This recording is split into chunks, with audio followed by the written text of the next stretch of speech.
Let's bring in co-chair of the RNC, Lara Trump. Lara, great to see you. We watched that carefully orchestrated, recorded video, and we know why she's only taken 14 questions and President Trump's taken 81. Yeah, it's pretty clear, Dagan, why they have to do that for Kamala Harris. That's one of the most cringe things I've ever seen, that video. I mean, only second was the NASA video, I think, with the kids where she was explaining the moon and space and how exciting it all is. Remember that a couple years ago? These things are so inauthentic. And I think the American people can smell inauthenticity and they don't like it.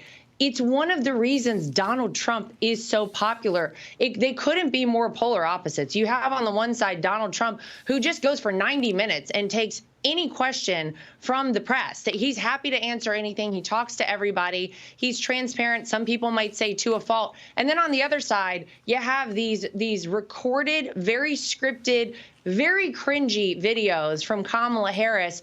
The scary part is when we actually are starting to hear trickles of her policy platforms, if they aren't ripped off from Donald Trump, as you guys were just talking about with Steve Forbes, they are terrifying. They would mean the end of the United States as we have always known it. And it's very frightening that the press isn't a little more interested in getting to know Kamala Harris. We as American voters certainly deserve that. So apparently, according to people over in MSNBC land of delusion, there are ulterior motives behind your father-in-law holding press conferences. Watch this. Don't you think that he does these press conferences or whatever you want to call them just because he wants to see himself on TV? He wants to be on TV. That's who he is. Yeah, so Laura, he wants to see himself on TV. He doesn't want to lay his plan and vision out for America. What a bunch of losers. Yeah, that's a very kind assessment of what's going on over there at MSNBC. Certainly. Look, Donald Trump wants to talk to the people of this country. He wants to remind people about the 4 years they had and how much better off they were whenever he was in office.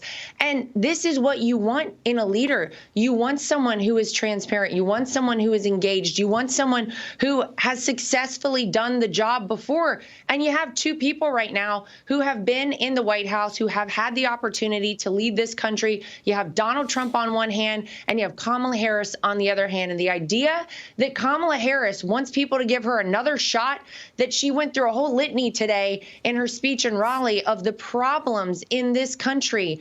Yeah, we agree with you, Kamala. You created those problems. That's why people want Donald Trump back in office. You'll never get him over at MSNBC, though. God bless them and bless their hearts, as we say in North Carolina, where I'm from. And being from southern part of Virginia, you know, Dagan, exactly what that means. Election day feels like a lifetime from now, but the reality is that voting starts much sooner than that. In just 3 weeks, North Carolina will kick off early voting. You mentioned that. And with the early voting starting, I mean, what's the plan coming out of the RNC, Laura, in terms of the ground game to make sure that you're getting out the vote and that you have a plan in place to offset what the Democrats are up to? Yeah, well, they certainly are trying to sell people something that they definitely don't want in Kamala Harris. And they've tried to create a lot of momentum behind her. Part of that, I'm sure the goal, Dagan, is to tell people out there on the Republican side, maybe it's not even worth you going out to vote. Let me be really clear with people out there. Yes, you must get involved and you must vote in this election. And we want people actually to start the very first day of early voting, the very first time you can vote absentee by mail. Vote early and then spend your time from that point all the way to Election Day, helping us at the RNC and the Trump campaign get people out to vote. TrumpForce47.com is the website. It's the same plan we utilized in the primaries that showed where Donald Trump got more primary votes than any candidate in the history of American politics. We're applying that same blueprint across the country. But look, we've opened over 300 offices across this country right now. We have boots on the ground. We have voter registration through the roof. We're beating the Democrats in voter registration all across this country. 3.5 million Democrats, by the way, no longer registered to vote. We are up on them, 141,000 across the country on the Republican side. We got to turn that into votes, though, and we need people to come out and start voting the very first day early voting opens up. I don't have much time, but I want to ask you this quickly. quickly, the New York Times reporting Trump is bringing in the A-team to prep for his upcoming debate. And who better to call than someone who left Kamala Harris speechless many times before? Watch.